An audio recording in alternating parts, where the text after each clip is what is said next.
Hey everybody, I am going to bring you finally my paper storage. So this isn't anything too exciting and the angles are not the greatest, but I did want to get this out for you guys.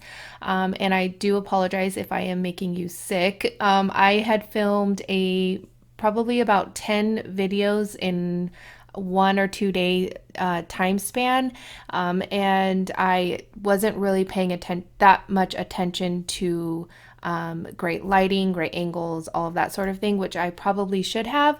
But this is what I have for the before of this side of my paper.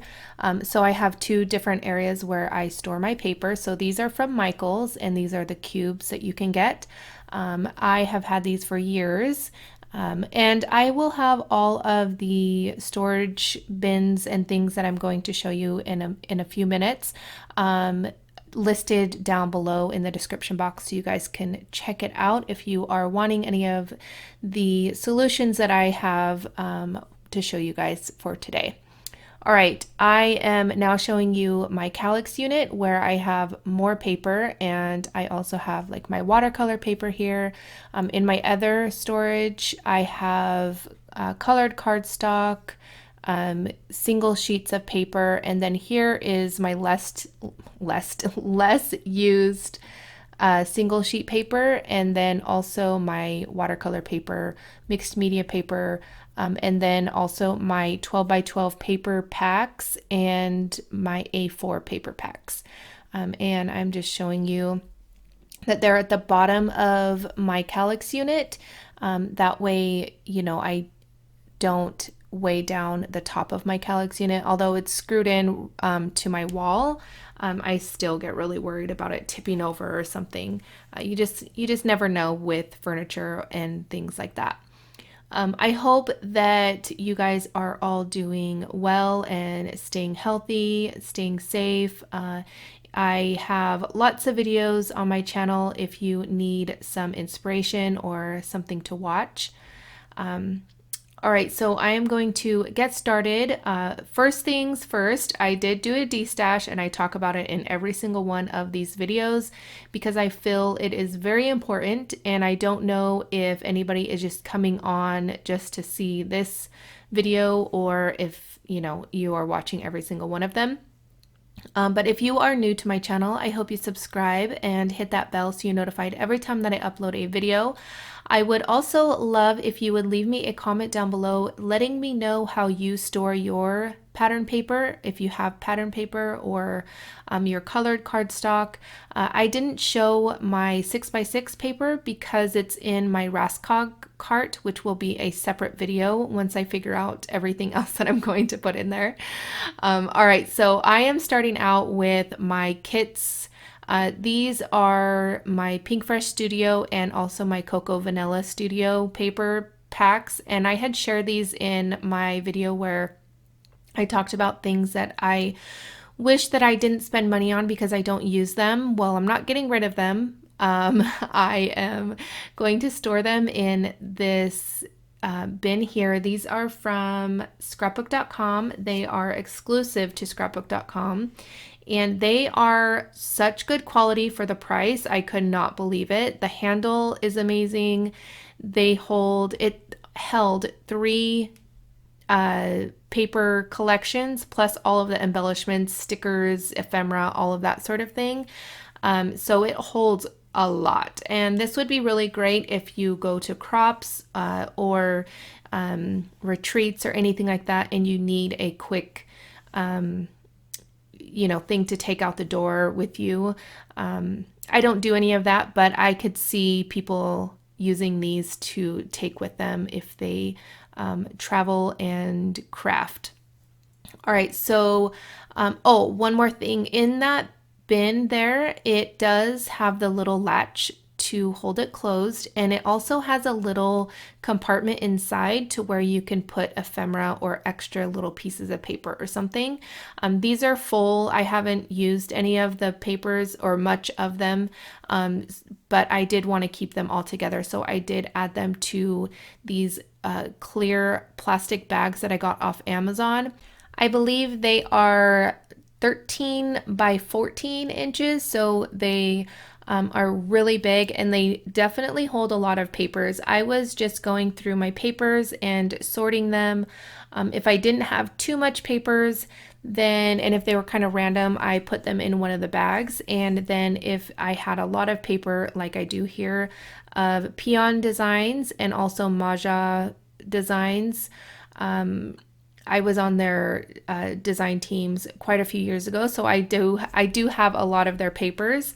So I am sticking them in these paper holders. These are I'm gonna check real quick. I thought I had it pulled up, but of course I went to a different tab. They are from scrapbook.com as well, and Abby, of course, is coming in. I don't know, it doesn't say what brand they are. But they are amazing as well, and I will show you in just a second how easy they are to put together. And I am just going to store a lot of my papers in these just so it looks a little bit neater. And also, after doing my destash, I don't have as much paper, so it kind of leans, and I don't want that. I want them to stand up straight. I don't want any of my papers to warp or get bent or anything like that. I'm not too worried about it, but you know, definitely these are worth the money to hopefully keep them a little bit straighter. All right, so I'm showing you here. You just kind of bend them a little bit, and then on the inside, there's these little tabs that you just connect together, and that's it. It's super simple, and they hold 12 by 12 papers, and you're going to see in just a second. They hold a ton of papers, so this is kind of random. I have some Heidi Swap papers, Graphic 45, Simple Stories, just kind of random papers. And then I have also Webster's Pages, my old school Webster's Pages papers. And then now I'm going to put together another one, and you're going to see again how easy it is. So when I purchased these, there was a pack of 3. I checked, and as of right now, the second, they are not in stock, but scrapbook.com is pretty good at keeping stuff in stock or getting things back in stock. But just bear with them, and they probably will be getting it as soon as they can. All right, so I'm just showing you now the end result of how it looks, and I love that I can just pull these out if need be, and then I can get what I need and then put it back. I definitely need to use my Cocoa Vanilla Studio papers. They are just so gorgeous. And I did add those collections to plastic bags as well, because I do have a few collections in there. That way I could just pull out what I want, and if I need anything from there.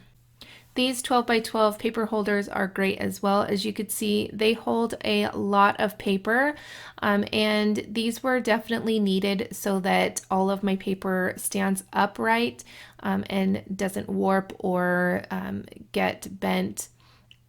And now I'm going to show you the other side of where I keep my papers. So I organize them with company. So this is all of my AB Studios paper. This is Prima single sheet paper, and they're not in collections. That will come later, at a later date.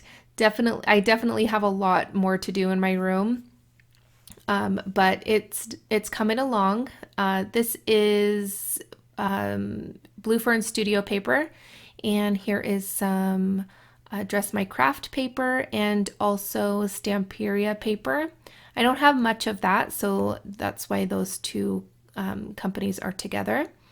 And I don't know if you remember, but in the beginning of the video, I shared this little section of my paper, and it was a mess. It's hard to tell because it's paper, but things were just everywhere. I had stencils everywhere, cut cardstock, scrap pieces of paper. Just it was a big mess. So I'm glad that it is finally organized, as well as it's going to be for a while.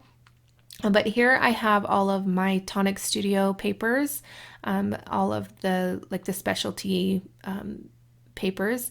And then here I have my colored cardstock. This is 8.5 by 11 cardstock, and then as well as my white cardstock there too. And here is all of my 12 by 12 papers and specialty 12 by 12 papers. And here is a look. I have my printer on top of there and all of my kids' school stuff since I'm homeschooling them right now. But that is going to be it for this video. I hope you enjoyed. If you did, please give it a thumbs up. Also, don't forget to leave me a comment letting me know how you store your paper. And if you are new to my channel, I hope you subscribe. And of course, all of the supplies are listed in the description box down below. And I truly appreciate you guys and thank you so much for watching. I'll catch you guys later. Bye.